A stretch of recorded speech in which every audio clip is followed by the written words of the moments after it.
So we talked about maintaining the inner balance. Most of the times when we think about balance, we think about work-life balance, and it's like on a scale.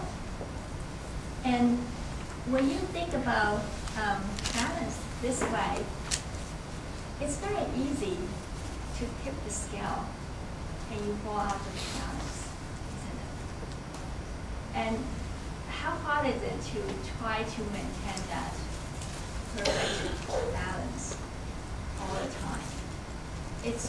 I would say that it's just unrealistic. That's why I say this is not true balance. And of course we have the juggler. Right? You're juggling your work, your life, your kids, your volunteer work, and trying to squeeze in a little self-care in between. This is not true balance either. So, what is balance then? What does balance look like to you? And I would say that it's divine. What is balance for you might be different from what considered balance for you over there. And it changes over time. It changes as you go through different stages of life.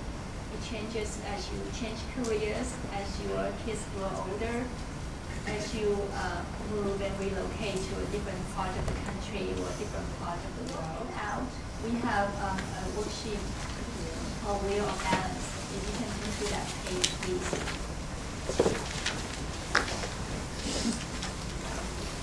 Okay, so I would like you to do is take out your pen and go through the 8 areas of your life and simply give yourself a score from 1 to 10. How satisfied you are with each area of your life. 10 being the most satisfied and 1 being the least satisfied. And go as fast as you can. Any number that comes to your mind is the right next step. What I want you to do is connect the dots. Okay? All the numbers that you circle in each area, I want you to connect them. Remember when we were little, we do connect the dots? So I want you to connect the dots and make a new wheel out of your answer.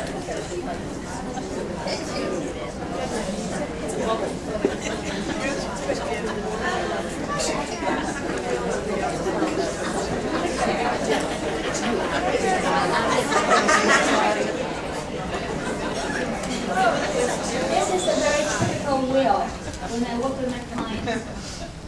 And you can see that, a lot of women I work with, they have very high satisfaction in their family relationship and their personal growth. They're always learning and growing.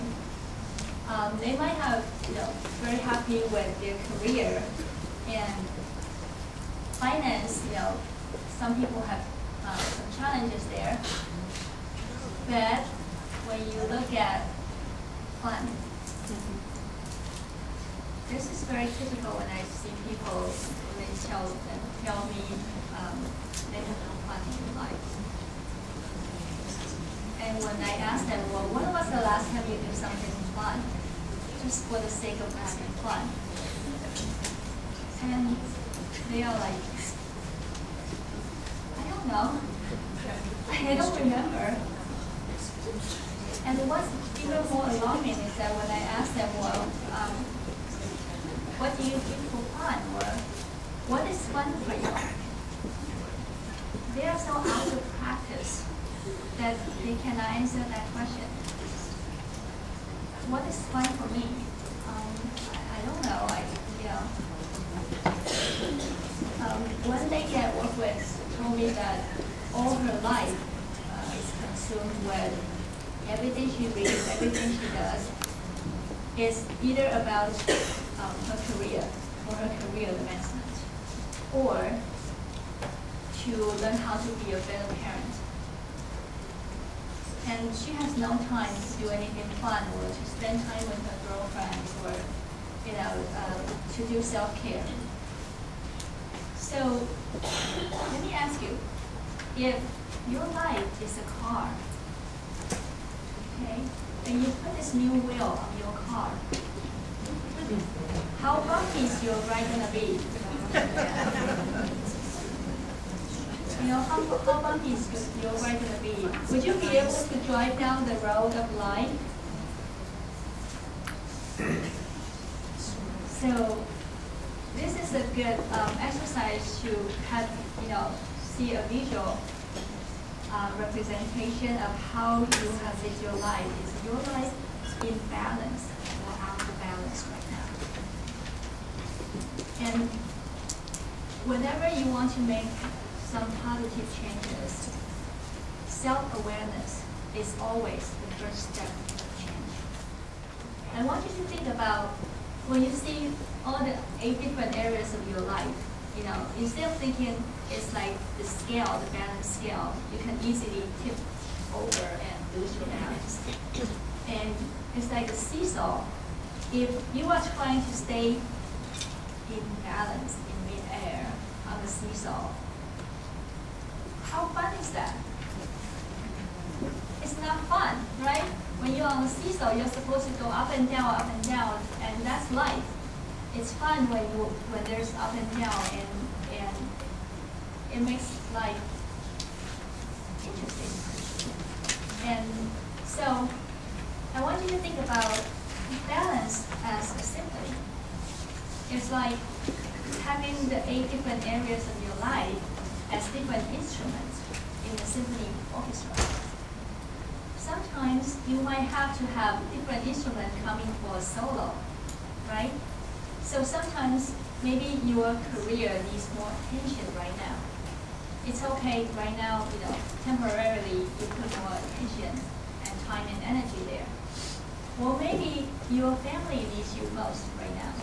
Maybe, you have a loved one that's not feeling well, and maybe your child needs special attention right now. So you'll allocate more time and energy in that area. So it's like, okay, the instrument of your family life has to amp up a little bit and sing a little solo for a little while. But as a whole, as a symphony orchestra, all the instruments have to work in harmony. All the instruments have to work together in harmony to make the beautiful music that is your life.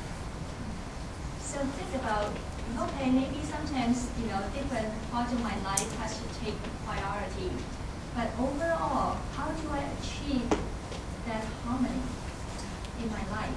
How do I make them work together in perfect harmony so I can make beautiful music out of my life?